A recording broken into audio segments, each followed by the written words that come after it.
Hello tout le monde! Aujourd'hui, je viens vous parler du cercle magique. Alors, si vous êtes là sur cette vidéo, c'est que vous avez fièrement réussi enfin à faire les mailles en l'air, les brides, les demi-brides, enfin tout ce qu'on veut. Encore que ça se trouve, vous n'avez même pas encore maîtrisé tout ça. Vous voulez commencer votre premier chef-d'œuvre et là, on vous parle du cercle magique. Mais qu'est-ce que c'est que ce truc, quoi? Moi, ça m'a fait cet effet-là, hein. J'étais extrêmement fière de moi, de réussir à faire des trucs un peu tordus, soit, mais en tout cas, ça commençait à ressembler à quelque chose. Je veux faire mon premier nounours de mémoire, et là, cercle magique. Et à l'intérieur de ce fameux cercle magique dont je ne connais rien, on me dit de faire genre 200 brides. Ah, ça va être compliqué. Mais non, en fait, c'est pas compliqué. Mais ce que j'aurais aimé trouver à cet instant-là, c'est à quoi sert le cercle magique, en quoi il est magique ce cercle, en fait. Et c'est ce que je voulais vous expliquer un petit peu dans cette vidéo. Donc, j'en ai fait un, là. J'en ai fait un. Donc, le cercle magique, ben, c'est le cercle qui est là. Et qu'est-ce qu'il a de magique, ce cercle? Ben, si je tire ici, si je tire sur ce fil, il se resserre, en fait. La magie du truc, c'est que c'est un nœud coulissant, au final. Et une fois que je suis là, je peux passer mon crochet là. Très souvent, en fait, il faut fermer le cercle. Je viens faire une maille coulée ici. Puis mon cercle, il est fermé. En fait, hop, j'ai resserré. Au milieu, c'est fermé. C'est un cercle. C'est en ça qu'il est magique, ce cercle. Voilà, et à partir de là, ben, on peut continuer des cercles en faisant des augmentations. Donc les augmentations, vous allez voir, souvent on fera 2 brides dans chacune des brides qu'on a fait au tour précédent, etc., etc. Et donc c'est des cercles qui vont s'agrandir. Ou ça va être le centre d'un carré granit, ou ça va être un apron. Enfin, ça sert à beaucoup de choses. En fait, il faut juste comprendre que la magie de ce cercle, c'est qu'il est coulissant. Et comment on fait pour qu'il soit coulissant? Et là, il y a beaucoup de gens, dont moi, hein. Au départ, j'y comprends rien. Je me dis, mais c'est pas possible, je n'y arrive pas, ça coulisse pas, ça bloque, ça fait des nœuds. Enfin, le premier truc à comprendre dans un nœud magique, c'est que le petit bout de fil là, celui qui vous sert à tirer et à resserrer, en fait, son sens est important.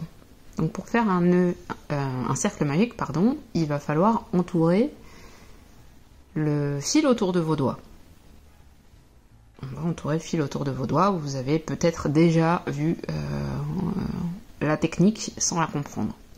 Ben, le petit bout là, il faut absolument qu'il soit à l'intérieur.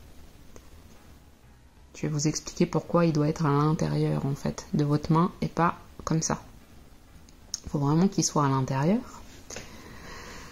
Là, vous allez prendre le fil, celui qui est relié à la pelote. Vous le prenez. Donc là, vous tenez fermement. Mais genre fermement, votre vie, elle en dépend. Hein, ou presque. Donc là, vous tenez fermement. Vous venez entourer le fil autour de vos 2 doigts. De cette manière. Ici, vous allez croiser. Et vous allez venir ici bloquer. Toujours comme si votre vie elle en dépendait. Moi, ma vie elle en dépend tellement que je mets même du petit doigt. Voilà, faut que ce soit vraiment bloqué. Si c'est pas bloqué, vous allez galérer. Donc c'est bloqué comme si votre vie en dépendait. Ne vous inquiétez pas, vos doigts ne vont pas étouffer, ils n'ont pas de poumons. Alors, le crochet là, je le passe ici.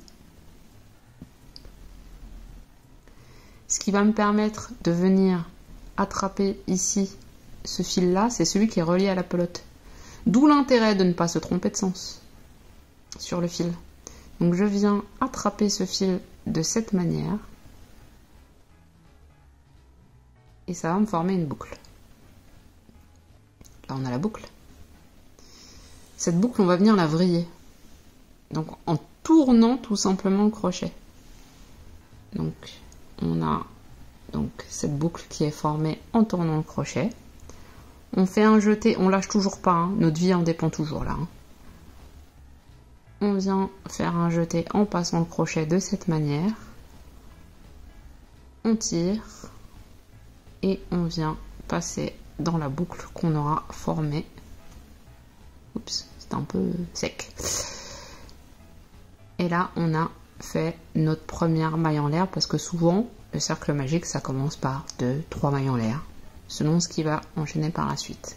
Là, je peux lâcher, je peux enlever mes doigts, qui vont pouvoir respirer et revivre. Ma vie n'en dépend plus. Le cercle magique est formé.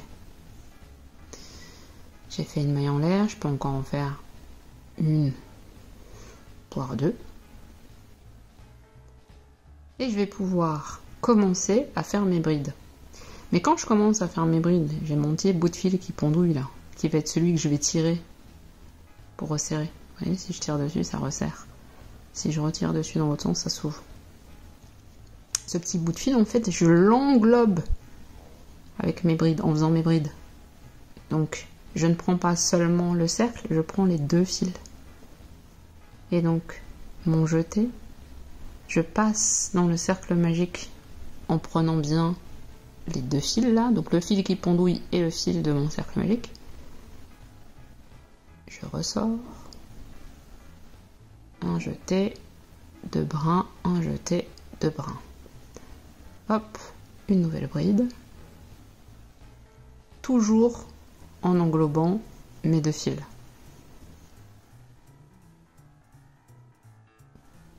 Donc je fais un nombre plus ou moins grand de brides, puisque c'est souvent ce qui est demandé au départ. Mais ce qui est important, c'est vraiment de prendre les 2 fils en même temps.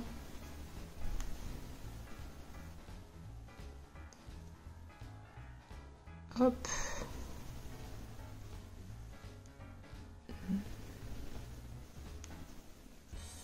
Donc, mon fil, petit fil qui pendouille, il est là, et il est vraiment pris dans mes brides.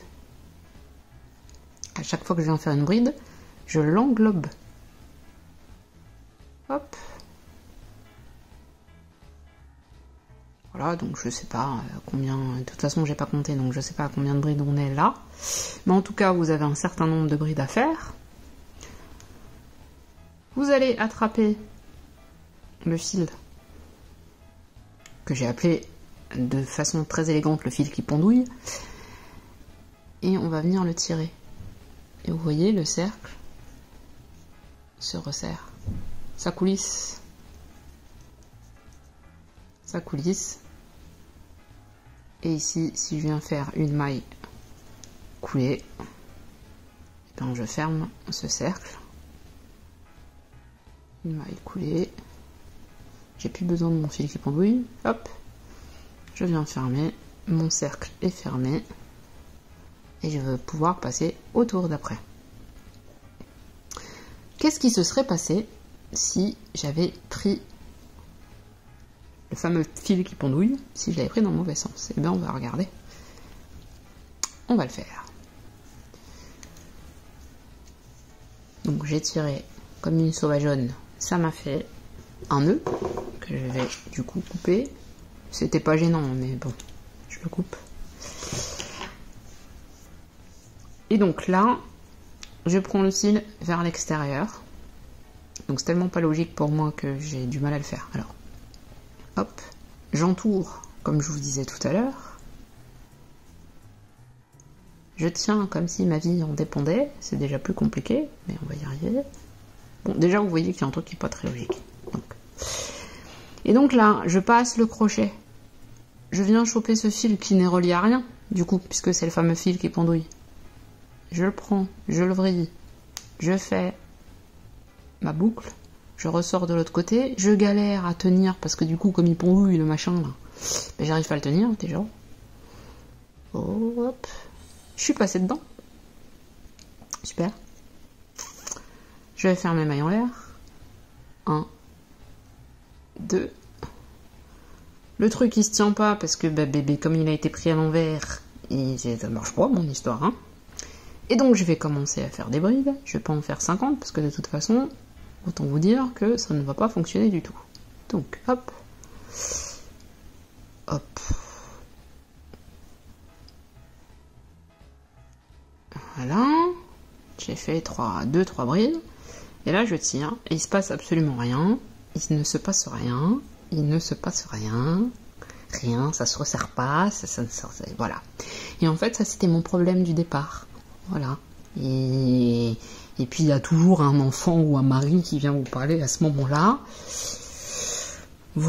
Ouais, j'aurais bien fait avaler ce truc-là à ces gens-là quand ils venaient me parler. Et ben en fait, c'est simplement que je prenais le fil à l'envers. J'ai mis du temps à le comprendre. J'ai mis du temps à le comprendre, c'est pour ça que je vous le dis aujourd'hui. Le truc qui pendouille, c'est à l'intérieur, parce que le fil que vous devez aller choper, c'est le fil relié à la pelote. C'est celui-ci. Si je le sors du champ de la caméra, vous voyez plus grand-chose. Donc, le fil qui pendouille à l'intérieur, parce que quand vous venez tourner ici, le fil que vous devez venir chercher, c'est celui qui est relié à la pelote. Voilà. Et ça va vous faciliter la vie. Hop, hop, hop. Hop. On dirait la pub. Hop, hop, hop. Voilà, hop, des mailles en l'air. Je tire sur le fil. Et la magie opère. Il se resserre, c'est magique. Et on va pouvoir commencer à faire le napperon de mamie. J'espère que ça a été plus simple, que vous allez gagner du temps par rapport à moi, ce que j'ai pu vivre il y a 5-6 ans maintenant quand j'ai commencé le crochet. Où ce cercle magique vraiment m'a donné chaud, m'a fait vite abandonner l'idée de faire des trucs en rond pendant très longtemps, jusqu'au moment où j'ai compris la logique du crochet, et une fois qu'on a inclus la logique du crochet, c'est comme ça que j'ai compris que il fallait que ça coulisse. Mais ouais, j'aurais aimé gagner du temps si j'avais compris au départ. Alors peut-être que je suis pas... un peu nunuche sur le coup, mais en tout cas j'avais envie de faire la vidéo pour faire gagner du temps à un max de personnes. Je vous remercie d'avoir suivi, abonnez-vous à la chaîne pour pouvoir suivre les actualités. Pour ceux qui savent, je suis aussi admin du groupe tuto crochet et tricot sur Facebook, où il y a au jour où je vous parle, il doit y avoir un peu plus de 2500 tutos répertoriés, pas que de moi, hein. Moi, je suis une petite faiseuse de tutos sur YouTube. J'ai fait ce groupe il y a à peu près 2 ans pour référencer tous les tutos que je pouvais trouver. On est un peu plus de 200 000 sur le groupe. Il y a un peu plus de 2500 tutos, il y a surtout une super bonne ambiance, de l'entraide, etc. Et c'est aussi pour ça que je faisais cette vidéo aujourd'hui, parce que souvent j'ai vu des membres du groupe, de la famille pelote, je les appelle comme ça, s'arracher les cheveux sur le cercle magique. Et donc je me suis dit, hop, une petite vidéo pour vous aider. Donc j'espère que c'est le cas, que ça vous a aidé. Je vous souhaite à tous, à toutes et à tous, oui, bon, je vous souhaite à tous, on va être plus simple, une bonne journée, et je vous dis à bientôt.